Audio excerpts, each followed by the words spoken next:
Good evening, everyone.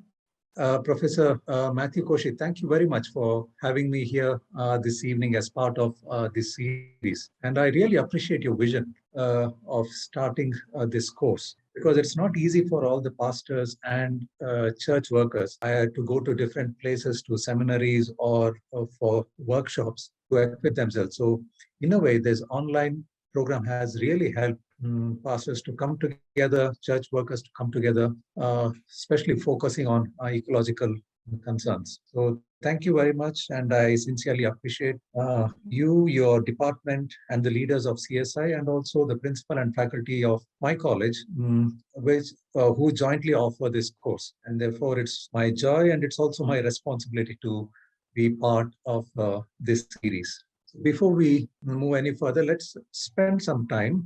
Let us quieten our hearts and invite God's presence in our midst so that we equip ourselves and we prepare ourselves to listen to the lecture and also to engage with the thoughts. Let us pray. Lord, we thank you for one more opportunity to reflect on your creation, your covenant with all living things, and our obligation to your reflection in understanding and living with the rest of the creation. Help us to understand that each one of us has an important role in caring for the creation by the choices we make and by the actions we take. Make us a church that thinks committedly for the creation and to act with care, just as you have loved and cared for the earth, which is our home. Amen. There is a very popular saying. Some of them say it's by an environmentalist by name Lester Brown. And this saying will go very well with what we just observed in the video that was played. When the video of CMS College in Kottayam was played, I became a bit nostalgic because I was in Kottayam for 2 years, and when I observed all the colleges, the streets and the trees around and the greeneries around, I got transported back to Kottayam. I was in Kottayam for 2 years for my master's studies, and my accommodation was in Old Seminary, just around Chungam, and I've been around that place. And I've known Kerala quite well because my wife comes from there. So it was quite heartening to see how our church colleges have taken the idea of eco-concerns very seriously, not just as part of their curriculum, but also as an ethos of life. So this ethic of eco-concerns has gone much deeper into our lives than just as a curricular or a co-curricular activity. So in that video, there was a mention that children are our future, and therefore we should preserve our creation. Children are our future. We should preserve our creation. Lester Brown, an environmentalist, had a very similar thing to say. And he says, we have not inherited this earth from our ancestors. Rather, we have borrowed it from our children. We have not inherited this earth from our ancestors. Rather, we have borrowed it from our children. I'm not sure whether it was Lester Brown. That is secondary, but the thought is very, very important. We work in unilinear way. We had our ancestors. The creation was given to them as a gift of God. And now they have handed it over to us. And now it is our responsibility to hand it over to the next generation. So we always think very unilinearly. And if you have to think very theologically, creation is the gift of God. God handed down the creation to human beings. As responsible human beings, we hand down the creation to our children. But then we do not ask ourselves a question, in what shape and form did we receive this creation, and in what shape and form we are handing it over to our children. So Lester Brown's words have a very powerful idea. Because we received it as a gift, probably we did not know the pain of receiving it and sustaining it before we handed it over to our children. We feel that because we inherited it, we do not have much responsibility over the creation. At least that's how we have behaved during our lifetime. We have not taken care of our earth well. Because, generally, when we think of something that we have inherited, something that we have not worked hard for, we take things very lightly. So Lester Brown gives a completely different direction in which we have to think of our relationship with the earth. He said, don't think that you have inherited. The moment you think you have inherited, you take creation very lightly. You take creation very irresponsibly. You will not have concern for the creation. Start thinking that you have borrowed it from our children, meaning when you had to give it back, like just like we borrow money and give it back with interest. We have borrowed this earth from our children. Now we return this earth to our children with interest, meaning we return it to them in a more beautiful way than we had received. Because it's not easy to return the borrowed money or the loan with interest. It hurts when we have to return the loan with 10% interest, 15%, it hurts. Unless we feel that hurt to take care of the creation and then hand it to her, then we never take care of our creation well. That is Lester Brown's thought. We have not inherited this earth from our ancestors. We have borrowed it from our children. So environmental degradation manifests in many ways. Eco concerns manifest in many ways, sometimes in ways that we really don't recognize. Look at the global food shortage. Leading to starvation and poverty on a massive scale. Look at the depressed health standards and poor life quality that we face. Look at the sea level rising caused by global warming. And it is not just about what happens in the earth, what happens to the creation, but they have deep connection to human lives as well. Because of global warming, there have been increasing displaced people communities around coastal areas. I mean, it has been estimated that by the end of the middle of this century, the number of environmental refugees, mostly on account of climate change, will reach around 150 million. We are talking about climate or environmental refugees. So keeping all these concerns in mind, today I wish to share with you some thoughts from the book of Hosea and Amos. I'm sure you have been meditating upon and learning from the facilitators in this forum from the books of the Old Testament so far until here. And today we will look into Hosea and Amos. But just before I go to the idea of Hosea and Amos, I thought I'll just share with you something that I read recently and I happened to preach as well a couple of weeks ago. And it comes from Isaiah chapter 5, verses 1 to 13, where the people of God or the Israelites are compared to a vineyard. So the human community is compared to a vineyard or a garden, and God is the gardener. But one of the core gospels of this passage is, I mean, if you read Isaiah 5, 1 to 3, when you're free, you can read it. There is a verse that comes very strongly against human attitude. And it says, it is better that we judge ourselves before God judges us. It is better that we judge ourselves before God judges us. Especially if you look into verse 2 and 3, God directly engages the vineyard regarding what happened. I mean, apparently God hopes that people will discern. They have a sense of discernment. So when God had given discernment to people, he also expects people to use that discernment to judge their own selves. I think that's the kind of grace that we have received. Even before God judges us, even before creation judges us, God has given us time to judge ourselves. And God says it is better than you pronounce a judgment against. It's not just about yourself. You have to read this very carefully. God does not say that you have to pronounce verdict about yourself. He says it's better you pronounce a verdict against yourself. Because God is very sure that we have not taken care of God's vineyard as responsible stewards, as a responsible gardeners.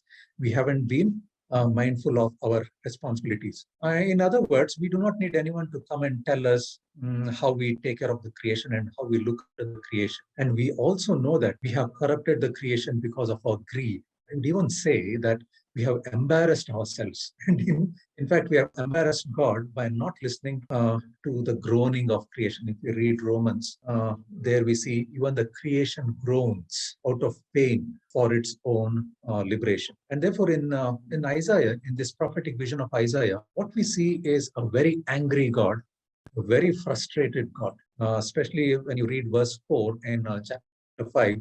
God says, what more was there more was there to do for my vineyard that I have not done? When I had expected it to yield grapes, why did it yield wild grapes? God did everything, but human beings fell short of their responsibilities. God was expecting very sweet and wonderful grapes, but what grew there was wild grapes. And God is very, very frustrated. And in verse 5, God becomes very angry. And now I will tell you what I will do to my vineyard. I mean, here vineyard meaning the community of Israelites. Now I will tell you what I will do to my vineyard. I will remove its hedge and it shall be devoured. I will break down its wall and it shall be trampled down. I will make it waste. It shall not be pruned or hoed, and it shall be overgrown with briars and thorns. I will also command the clouds that they rain no rain upon it. Because human beings have been irresponsible, now God has lost his patience. That talks about human response, even to the extent of frustrating and angering God. So, with this introduction, I will come to the books of Hosea and Amos. Generally, when we read Hosea and Amos, some of the basic ideas that we have been given in our seminaries during our studies when we do exegesis is there are a lot of unjust structures in the society. The leaders of the society have not taken care of the people. The rich have exploited the poor. The powerful in the city have exploited the vulnerable. The adults have exploited children. So we see these kind of exploitations. So we see very powerful structures working. Those on the top rung of the structure are always privileged, and they just don't care about the lives of the others. So these are the kind of broad frameworks that we have probably learned in our seminaries during our college days, and even in many of the books that we read. But what we do not read is the theology behind such ideas and what people violated by discriminating against other human communities. So the broad theological theme that captures the discussion in the books of Hosea and Amos is the theology of covenant, the theology of covenant, or what is called covenantal relationship. And if we apply the theology of covenantal relationship and the principles of the theology of covenant, then we will be able to understand the book of Hosea and Amos more deeply. To be very precise, the book of Hosea and Prophet are not just about the theology of covenant. In fact, it is more about the violation of covenantal relationship. The prophets are very clear. They were not giving a framework. They were not just offering gifts. They were not just offering pep talks, but they were highlighting how the people of Israel have violated covenantal relationships and how such violations of covenantal relationships have led to ecological degradation. I mean, we may be wondering, what is the connection? The connections are very simple. If you do not have the mind, if you do not have the temperament, if you do not have the sensibility to the most vulnerable among you, then you will as well not have that sensibility or the good temperament towards the creation around you. So the violation of covenantal relationship there in that situation did not happen by cutting down of trees or killing of animals or destroying forests or attacking the creation around. It happened when the people of God were not able to see the organic relationship between all components of nature, which means their perspectives of relationship was very shallow. Or in other words, their perspective of relationship was what is called anthropocentric. Perhaps you have heard this word by now. Anthropocentric meaning we look at everything from the perspective of human beings. Human beings are central, and everything around there in the creation are for the best use of human beings. We can go to any extent to exploit, use, break down for our use, for our greed, for our comfort. That is called anthropocentric. Human beings have center of all creation. However, the theology of covenant is not anthropocentric. Because we would have read the theology of covenant whenever we read God's covenant with our ancestors. Of course, God made covenant with our ancestors, the human ancestors. But what we do not really read is the covenant did not stop with human beings. It also extended to the rest of the creation. We have missed seeing that most of the times. And as pastors and as teachers, what we generally do is we say we look at covenant at two levels. What is called the vertical covenant.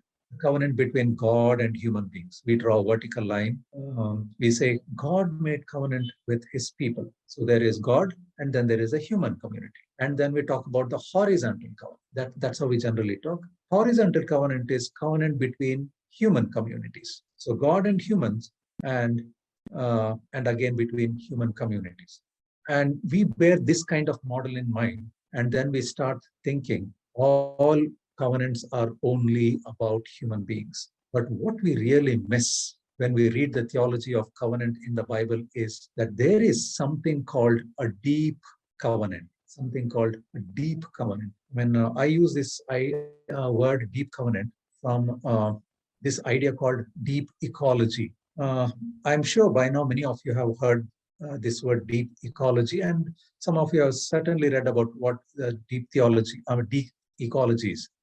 In deep ecology, the nature is there not only for the use of human beings, but nature is there because of some of the inherent values it possesses. We should not think that ecology, we should not think that the nature is there for us to use and exploit and make best use of it. But the nature is there because it has its own existence. It has its own life. It has its own role to play in maintaining the balance of the creation. And it is from the word deep ecology, I offer this word deep covenant. So human beings must exhibit a very transformed way of thinking about their relationship with nature. Otherwise, the general idea is there is a hierarchy. There, God is there, then come human beings, then comes creation. So we talk in terms of a strict hierarchy where we think all non-human creations are below us. We are the bosses. We are the controllers. We are the owners in a sense that we are dominant owners. So we have that kind of attitude towards the creation. So, but what we see in Hosea and Amos, I will not do two books separately, but I will combine the ideas coming from these two books and present them as themes. So what we see in Hosea and Amos is what I call a deep covenant, And therefore, both Hosea and Amos call for a deep covenant, or they call us to see where the human beings have been insensitive to the deep covenant God had always intended. It is not an afterthought of God, and it is not an afterthought that the divine presence in the world had made. It was always there. But as human beings, we were not able to see this deep covenant God had made, not just with human beings, but the rest of the creation. I'm sure you all are keeping your Bibles there with you. If you start reading the book of Hosea, Hosea is very deep. The prophet has invested very deep ideas by using the metaphors of creation, the imageries of creation, to understand the relationship between God and people, and God and the creation. Sometimes God is looked at as a roaring lion because God was, as I said, God used to be very angry with people the way people were very disobedient to his covenant. You look at Hosea 5, if you look at Hosea 11, and then there is also in Hosea chapter 13, 7 to 8, God is lurking like a leopard or an attacking bear, which means animals that are used there are very ferocious, angry animals. And these angry animals are compared to God. That's how God is feeling because people have been violating the covenant. But at the same time, then there are also very heartening, very consoling imageries and metaphors. God as the sun, God as the seasonal rains, chapter 6. There is a beautiful comparison between God and human beings. God is compared to the sun, God is compared to seasonal rains. Sun meaning the eternal sun, which rises, which sets, and rises back and sets again. There is an ongoing circle. The sun rises faithfully every time. And then there are seasonal rains that will nourish the earth. And human beings are given a very contrasting picture, early morning dew or a morning mist, which means the early morning dew and morning mist, they just come and go. They are seen one time and then they disappear another time. And therefore, if you look at the whole imagery and the metaphors used in Hosea, they are very rich imageries from the nature, from the animal world especially, meaning the best things could be learned from the creation around us. The best thing could be learned from the creation around us.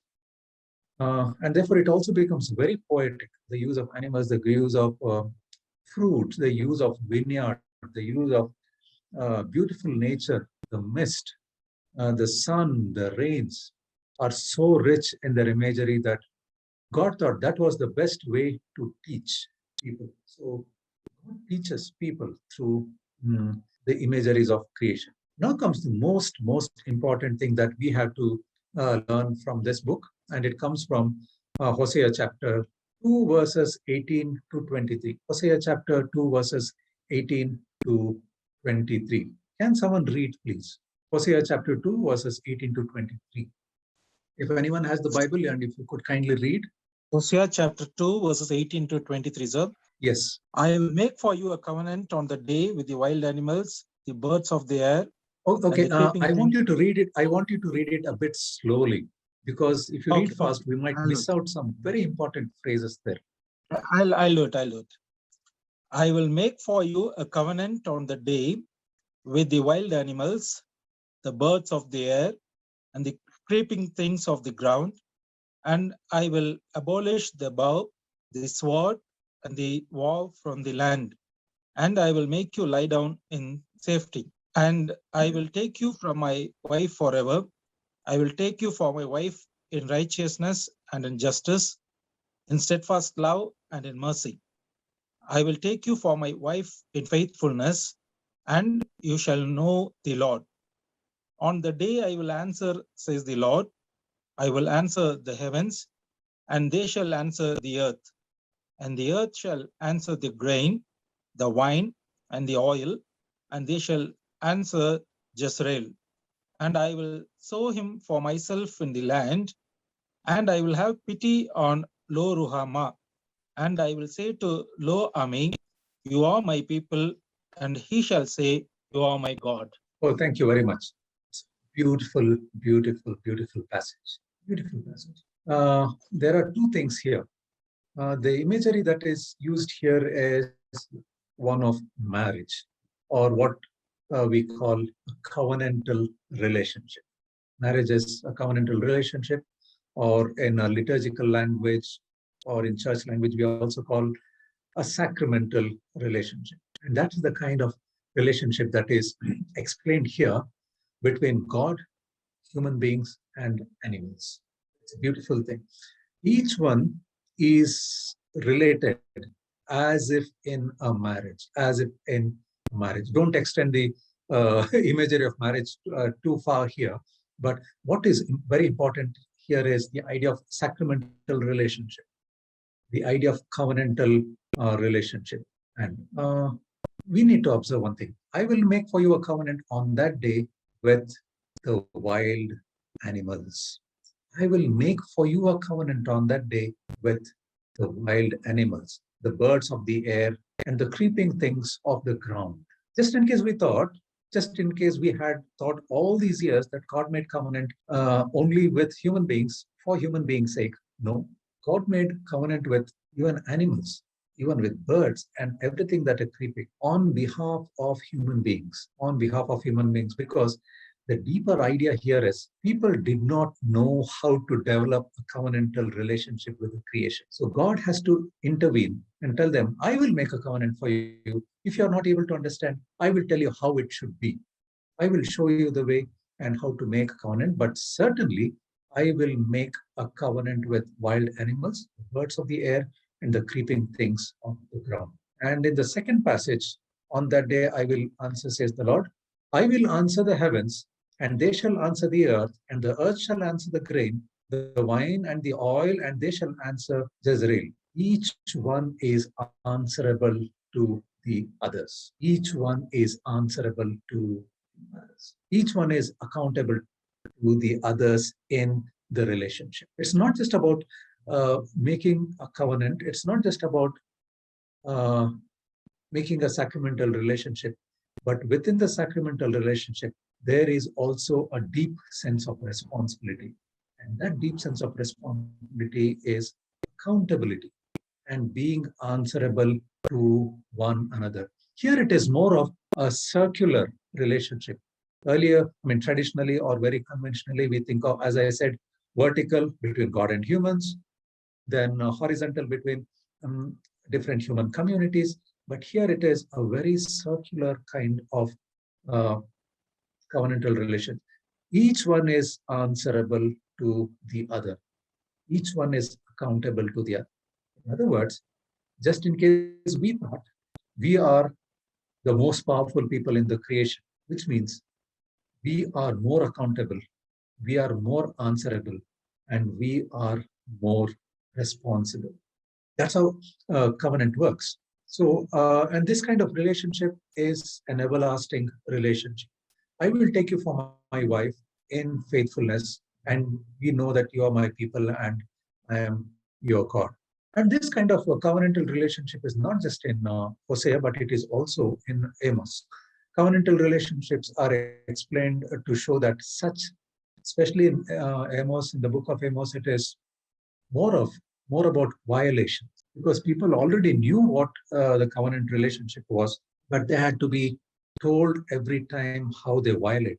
So human beings, there was a sense, that sense is still there now.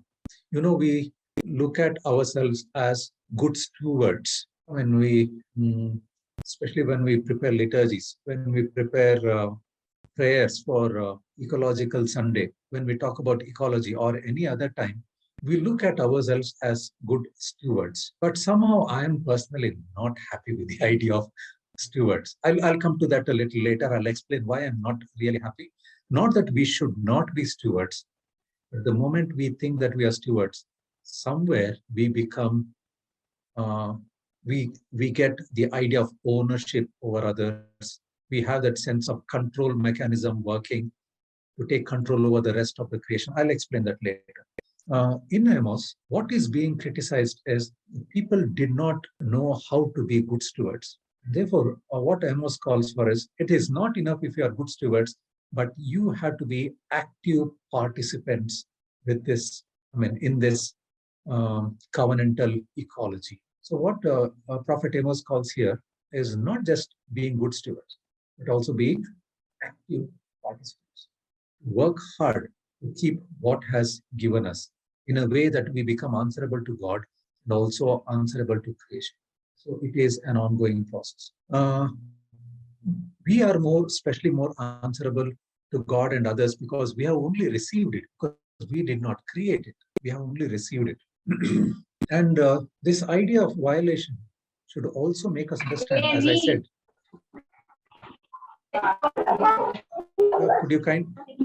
dear friends, could you kindly turn off your mics?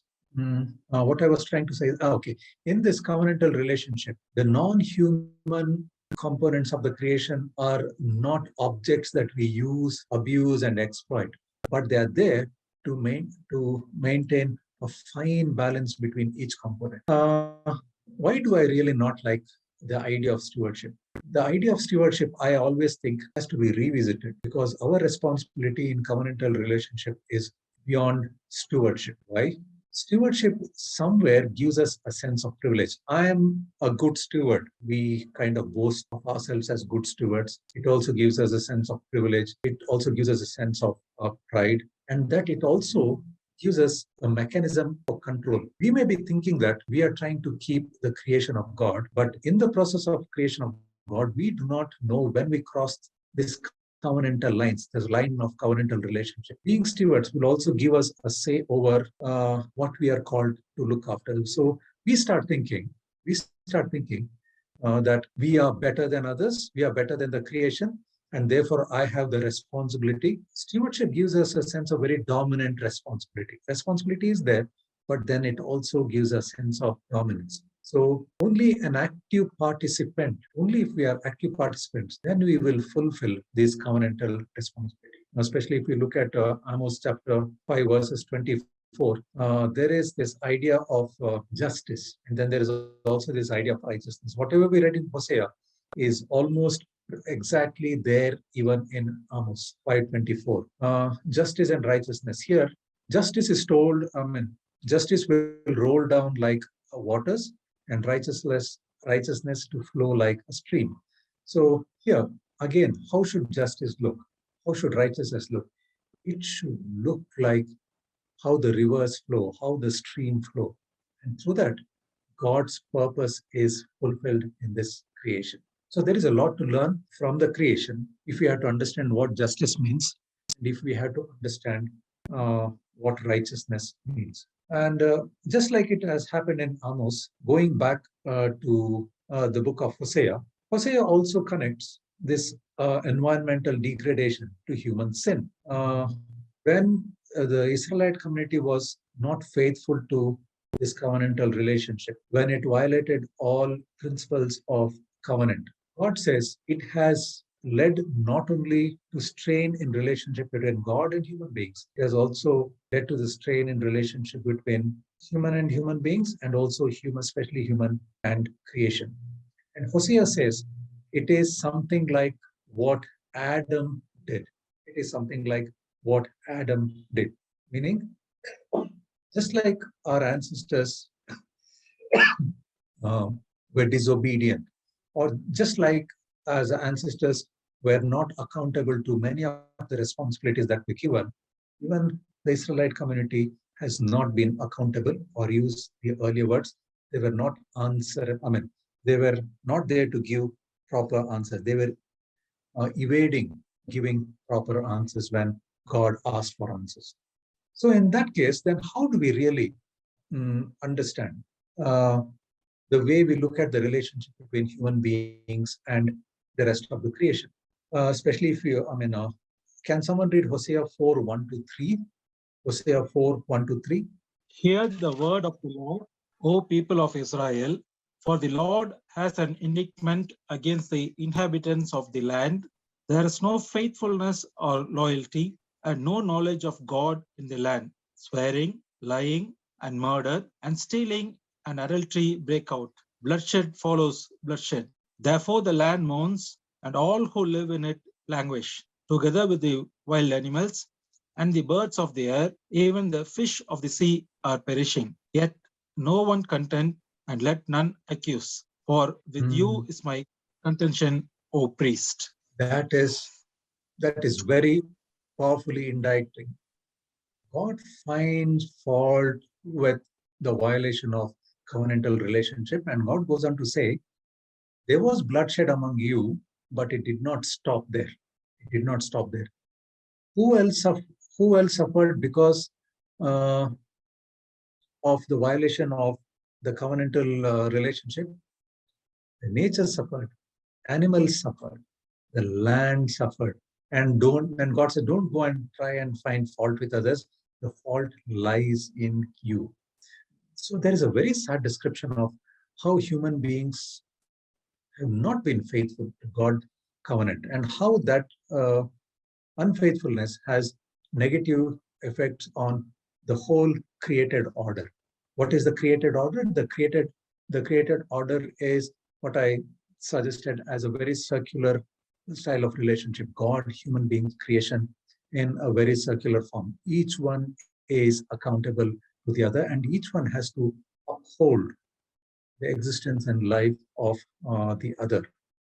God has initiated this life, and now God faithfully comes back every time to renew this covenant, to renew this righteousness, and also to renew the justice. So there is this ongoing struggle between what human beings think of themselves and how their actions destroy the earth around them and destroy the nature around them. Because there is a beautiful verse. I think it's in Ecclesiastes. The earth is filled with the knowledge of God, just as the waters cover the sea. The earth is filled with the knowledge of God, just as the waters cover the sea. So if you have to look out for wisdom, don't look out for wisdom and not just in another human being or the wisest of your kindred or among the human beings, but go outside of the human race. The wisdom is even there. So God's presence and activity is found even in creation. Long ago, I had read a very powerful article. I tried to look out for that article and tried to get it for this class, but I was not able to find it. And that article says how even the creation is created in the image of God. Generally we think that only human beings are created in the image of God. But this scholar has done a uh, very interesting, very powerful interpretation of the scripture saying, even the creation is created in the image of God, but we are not able to see it because we are so anthropocentric, we are so human-centered. We think only we are created in the image of God. And as it was read, Hosea, because of this, the land dries up. Because of the unfaithfulness, the land dries up, and all who live in it waste away. The beasts of the field, the birds in the sky, and the fish in the sea are swept away. So the picture there is a very sad picture of broken relationship with God, leading to environmental breakdown, or what can be called covenantal infidelity. There's a covenantal infidelity. People haven't been faithful in relationship. They haven't been faithful to God, and they haven't been faithful to the creation. Because of which the land mourns. It is there in Isaiah. Probably perhaps when you were discussing these issues from Isaiah, perhaps you came about this, how the land mourns because the inhabitants of the land violated the relationship. And therefore, God pronounces a judgment, which is a very harsh judgment.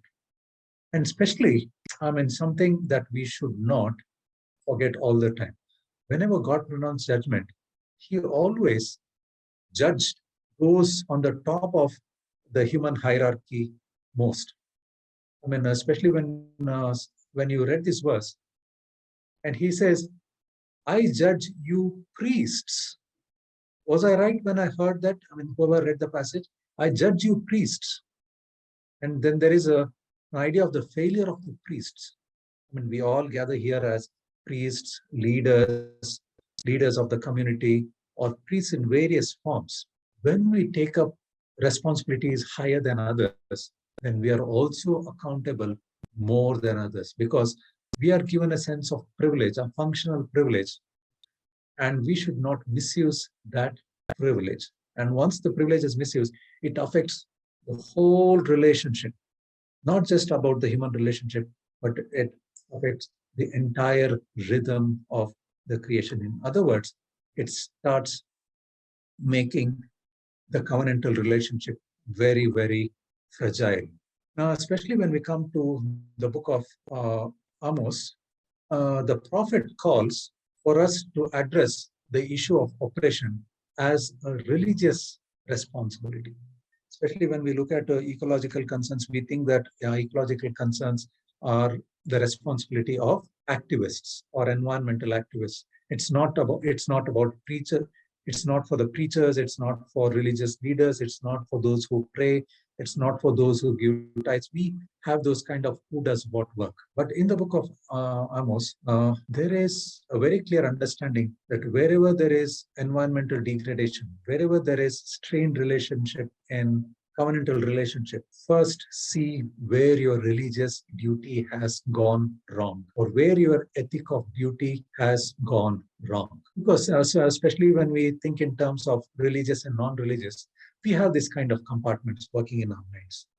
Why religious duty? Can we not think of environmental care without religious duty? We can always do. But within religious and within faith, there is also this idea, this component of God working in us, meaning we move beyond just our human selves. We move beyond just the selves of the creation. The creation move beyond just the creation they are. But deep down, there is that spirit of God working. Or if you had to take a deeper word, there is a sense of mystery working everywhere. The creation reflects that mystery. The creation reflects that mystery. When I talk about mystery, I think I should explain this. Here, mystery is not something that slips out of a hand or something that goes beyond my understanding. Here, mystery meaning something that has always been there, but we haven't been able to understand. Mystery means something that has always been there, but we haven't made attempts to understand. If we make attempts to understand, we will certainly understand. What is missing? Attempts to understand. Creation has the deep sense of mystery in it. Human beings have deep sense of mystery in them. God has deep sense of mystery in God's self. So the religious duty as pastors, as priests, as religious leaders, as leaders of communities, there is an ethic of duty which is deeply rooted in religious duty, the duty of faith, because this duty of faith takes us much deeper and much beyond just our human selves, just beyond just the creation, to see how this mystery works. And therefore, we should overcome this very wrong idea of religious and secular environmental concerns. Because earlier, we used to read all these things only in sociology, only in environmental sciences. But we know that ecology is very much part of theological studies. And CSI has always made an attempt to keep telling us how ecological concerns are very much part of faith matters. If we do not do that, uh, if we do not take care of creation as Prophet Amos would say in chapter 8, verse 9, the sun will be darkened, morning will be heard. The sun will be darkened, and the morning will be heard. So so there are different levels of sin that is working here. This kind of oppression, this kind of sinful nature affects the relationship between human beings and relationship between human beings and God, and as I said, and also relationship between human beings and creation. And there are different levels again of sinfulness, both direct and indirect sinfulness and violations. And especially when it comes to the way human beings look at creation, they look at creation, human beings have been looking at creation as commodities, something which is there for our consumption, and therefore something which we can exploit for our best use. There is a scholar by name John Barton, Barton, John Barton. John Barton says he explains the word righteousness because righteousness and justice are the two powerful words that should help us understand ecological concerns better. So John Barton says, righteousness is thus a cosmic reality. Righteousness is not just about God being righteous to human communities. Righteousness is a cosmic reality. So you will see righteousness in cosmos, and therefore even the nature deserves to be taken care of, and therefore nature also deserves just treatment. Righteousness is thus a cosmic reality, not just an interpersonal one, as it is for most modern people. Its neglect can be quite literally earth-shattering. So when we talk about righteousness, John Barton calls us to think of righteousness beyond righteousness among human beings. What we need to understand here is, if we do not pay attention to this idea of righteousness and justice in our relationship to creation, there is a deep sense of reversal of creation, because God has certain world order in which God has created. And that world order is reflected in the covenantal relationship. Everyone is responsible for each other. We are answerable. We are accountable. If we do not practice righteousness, if we do not practice justice, there is a reversal of creation. And especially when we read all these ideas from the Bible, there are very many poems in our own regional languages that mourns the loss of animals, that mourns the loss of creation. When I was in school, my uncle was my teacher, and he was telling a story. There would be a time when the teachers will take you to a museum and show, this is a tree. This is a tree. Meaning, there will be a time where there are no trees around. And people think that, wow, this is the tree that we had always heard about. Okay, this is how a tree looks. And then the teacher will feel very sad because the tree that the teacher had seen was a live tree, but here the children are rejoicing at a clay tree or a model tree. It is not even a live tree, but uh, the students do not know that once upon a time there was something called a live tree. So when we talk about these kind of a broken relationship, it should take us back to our own understanding of how we relate to, mm, to the creation around us. I have also come across this word. I don't know where I have read it. The way human beings have treated creation, the way human beings have treated nature around us, we are involving in suicidal consumerism. Suicidal consumerism, meaning we try to consume so much from the nature so much so that we even do not know that it is leading to suicide. It's like cutting down the branch that we are sitting on. We cut down the branch that we are sitting on. It's similar to that is suicidal consumerism. From where did we get all these ideas? If we had to go back in a Christian thought, there was a very prominent sociologist in 19th century by name Max Weber. I don't know how many of you have heard about this German sociologist. He was a very strong Marx influenced by Marxism influence, and he was the one a very strong critique of the way religions was using capitalism. Religion was trying to take advantage of capitalism. And in his book, Protestant Ethic and the Spirit of Capitalism, that's a very wonderful book. Those who have this good habit of reading books, and when you have time and when you get access to this book, please read this book, Protestant Ethic and the Spirit of Capitalism by Max Weber. And he says how Protestant church, sometimes with its knowledge and without its knowledge, has supported capitalism so much so that through capitalism, through environmental degradation, our faith itself has led to ecological crisis. And one of one of the examples that he takes is Calvinism. You know, Calvinism believes in predestination. God has predestined everything. We do not have anything in our control, but as long as we live on this earth, we should make the best use of our wisdom, best use of our knowledge, best use of uh, given facilities to glorify God, to do something more than what we are able to do. So deep down, there is a sense of what we have to achieve at all cost, to achieve something at all cost. In other words, Max Weber says this kind of theologies have led us to the destruction of environment around us. We first supported capitalism, and when capitalism started destroying forests around us, nature around us, we thought that was the will of God. Some of them thought that was the will of God. Some of them knew that it was not the will of God, but went ahead and did purely for consumeristic pleasure without realizing it would be suicidal consumerism. And Max Weber also says, especially the church and sacraments are supposed to bring us back to the creation. The church and the sacraments are supposed to bring us back to the creation.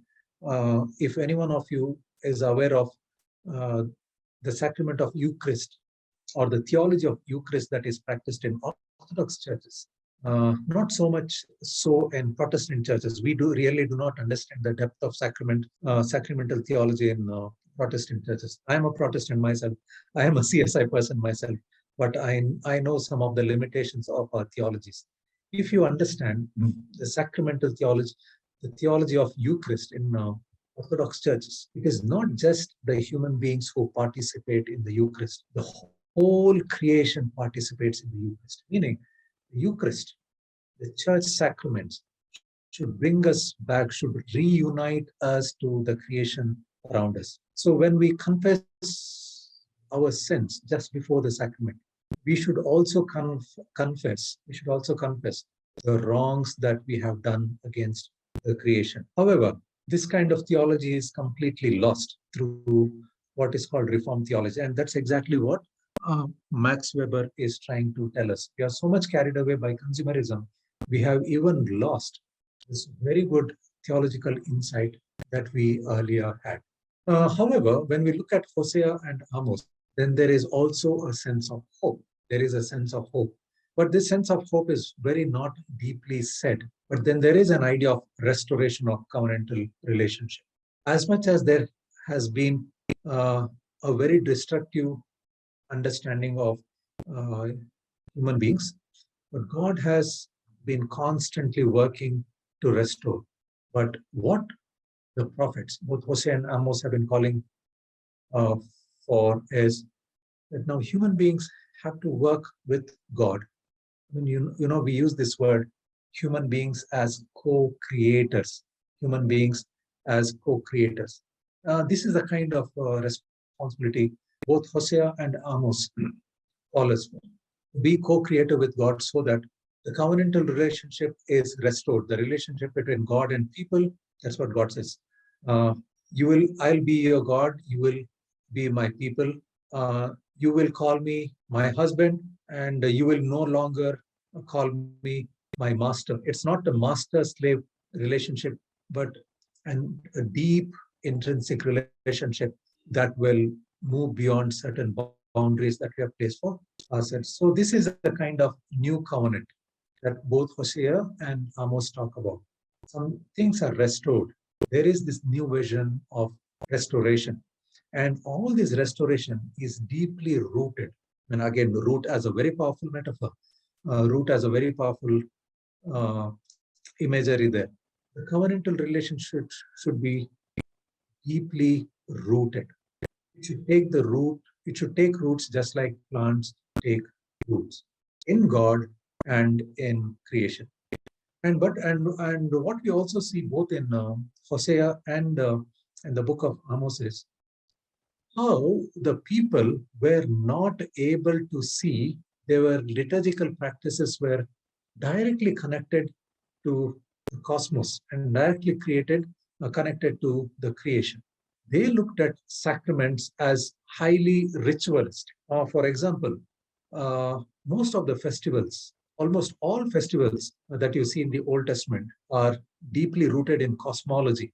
The idea of relationship, the idea of gift, the idea of life, and therefore the idea of celebration, the idea of festival is always related to the energy that is there in the cosmos. It is not just about God, and it is not just people worship God through festival, but it is also embracing the energy that is there in cosmos, inviting this energy so that we become one with cosmos, and then celebrate it as a festival. It could be Thanksgiving, it could be harvest, it could be various other rituals, it could be various other festivals. But basically, these festivals, these rituals in the Old Testament were placed properly periodically in a way that this cosmic rhythm was maintained. Cosmic rhythm was maintained. It is there both in Hosea and Amos. When you have time and when you read them, you will know how God is very upset with people that they did not know the deeper meaning of festivities, the deeper meaning of festival. They looked at it as a pleasure time, a pleasure idea, and just as a matter of celebration.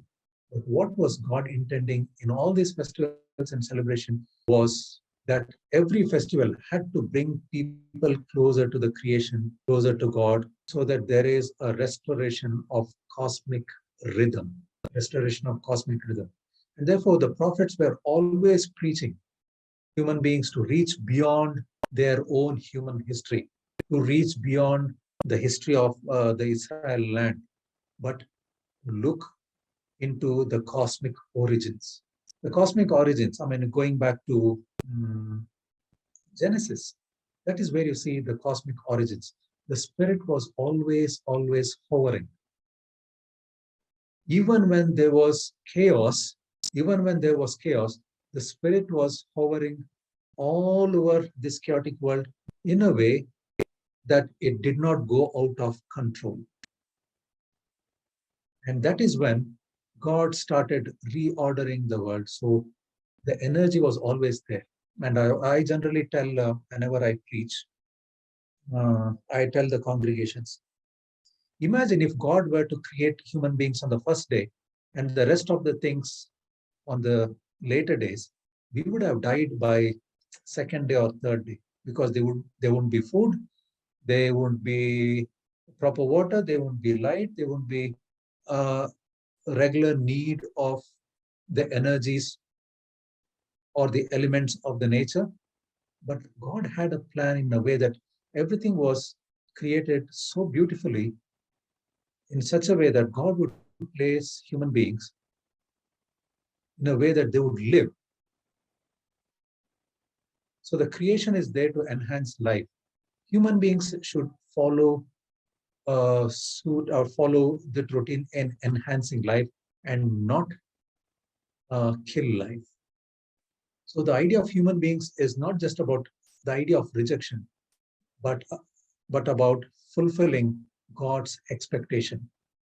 For example, the festival of harvest is to fulfill one such expectation. Harvest becomes a very powerful festival and a very powerful symbolic act of the people of God to say that God, whatever you have given us, we bring it back to you. We bring it back to you. That's where people started fulfilling the expectations of God. I mean, especially if you look at Amos 8, Amos 8 is all about festivals, festivities, cult practices, maintenance or maintaining the harmony between nature and human beings, especially as it is directed by God. Therefore, I will close soon. Both the books of Hosea and Amos take us to the roots of the relationship, takes us to the roots of the relationship in a way that it questions anthropocentric ideas. It questions our understanding of relationship. We look at covenantal relationship with God and human beings at God. It is not just that vertical or horizontal. It is more of cyclical or circular. It is an ongoing cycle of relationship where each component of this creation will safeguard the life of the other in a way that we enhance each other's life. And therefore, both Hosea and Amos take us to what can be called deep covenant. Deep covenant. It's not just the covenant that we think God made with our ancestors. I mean, just like the way we understand it, God made this covenant not just with human beings, but also with the creation. And we should remember that this covenant should be called deep covenant so that we will not frustrate God, we will not anger God, neither do we get into suicidal consumerism. These words should uh, continue to reflect in our minds. With these words, I will close my presentation here. And thanks for your kind listening. You listen to me non-stop. Thank you very much. And it's not easy to listen to one person like this for a long time. I really appreciate your listening. It's not that I have answers for all your questions. Maybe we can put our heads together. So praise the Lord, sir. I'm Dr. Georgina from Madurai Diocese. Your message was very thought-provoking and it was very clear and obvious, sir. I liked your way that you have elucidated this message. But one thing I would like to plead from you to send us this notes or the things which you have been describing now. So it will be very useful for us to make a summary of it. Certainly, I will certainly send it to you. And I've already promised Dr. Matthew Koshi that I'll send the notes. Thank you so much, sir. It was very pleasant to hear and it's very clear. Thank you. You're welcome. You're welcome. Mr. Reverend J. Jeremiah, sir, thank you for your wonderful presentation. What are the eco-justice principles we can apply for these books? The whole presentation was about that, basically. Here, the eco-justice principle is when it comes to justice, we think that justice relates only between human beings. In a covenantal relationship, we think that the act of justice, that's exactly what I started my presentation with, especially when we do exegesis of prophets like Amos and Hosea and Micah. We are always told the idea of justice is about vulnerable human communities. The rich exploit the poor. the male community exploit the women community, the priestly class exploit the laity class. See, most of the idea of exploitation is within the human community. But now we should extend this principle of liberation, principle of justice, even beyond the human community. That is exactly what we have been missing all through our education.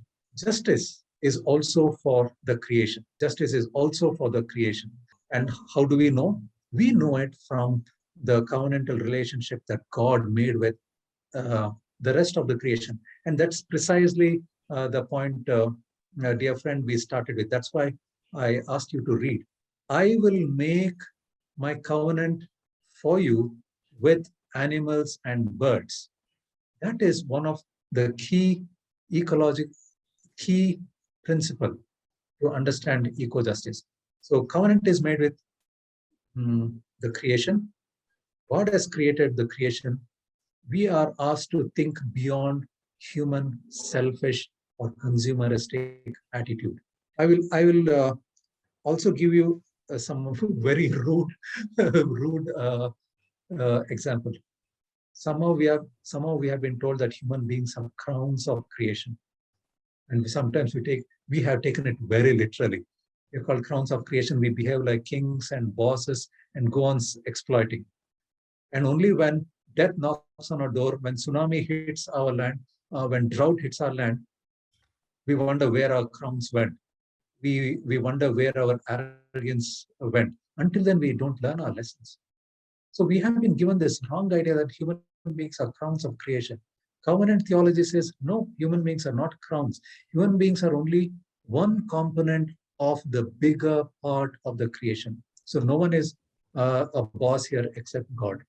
And justice and righteousness is not just for human community, it's for the entire creation. I think that is also extended to Romans, where the whole creation groans for liberation. The whole creation groans for redemption. So don't think of redemption and liberation only for human beings. It is, even the creation has been crying for it, but we haven't seen it. It falls on our deaf ears. It falls on our blind eyes. Sir, it was an excellent presentation. My question is from your statement, God made humans in his image, and you said God made creation also in his image. Can you elaborate on this? Will I be able to elaborate this from any Bible verse? I'm afraid I'll not be able to do that. I'm afraid I'll not be able to do that. But then there are very many ways of explaining this. I'll tell you firstly why I will not be able to explain this. When Bible was written for human communities. Bible was written for human communities. And these books were written for smaller communities. These were some of the faith stories, faith narratives that people experienced. So the center or the heroes or the central receivers of these stories were human beings. So most of the things are told from human-centric perspective. Most of the things are told from human-centric perspective. That is not completely wrong. But what we are not told, just like we understand from covenant theology, is we all know that even creation is created by God, which means probably creation is created in the image of God, but we haven't seen it because we have been told all the time, only we are created in the image of God. So we have to move beyond this literalist reading of the scriptures. Of course, Bible says human beings are created in the image of God, but it nowhere says that creation is not created in the image of God. Probably we are not told this, probably it is not mentioned, but we are certainly able to discern it. And therefore, covenantal theology offers that sense of discernment. I mean, this is the maximum or the best answer that I can give for your question. Sir, excuse me, I'm having a question. Yes, Sir, please. hear me. Sir, all those 6 principles are there, no? Eco-justice principle. All those we can apply to this, or only few we can apply to that? For 6 principles are there. Can you just list out those eco-justice principles? Worth, intrinsic, interconnectedness, and the purpose Yes. of purpose and resistance. Voice of Yes. this all. voice? Yes, we can certainly apply this to ecology. I mean, that's the whole purpose. Yes. Because sir, one last week class, no, only 3 we applied, sir, in that interconnectedness Oh. and the purpose and some voice. So I'm asking for this to write assignment, no, to sermon, no. So asking, sir. Now I see why you're asking this. Okay, sorry. Maybe I didn't prepare my presentation with those principles. I'm very sorry about it. But certainly, if you're able to apply those principles when you write your assignments, please go ahead and do it. Okay, sir. Probably this is also a way to see how you would think through those principles and apply it on Hosea and Amos. Okay, sir. Thank you, sir. Thank you. When you Thank you. give when you give your notes, they can interpret it and write. Oh yes, certainly. So thank you, Achan, for giving good insights into Hosea and Amos. On behalf of the whole community, I thank you. I would like to say big thanks to you.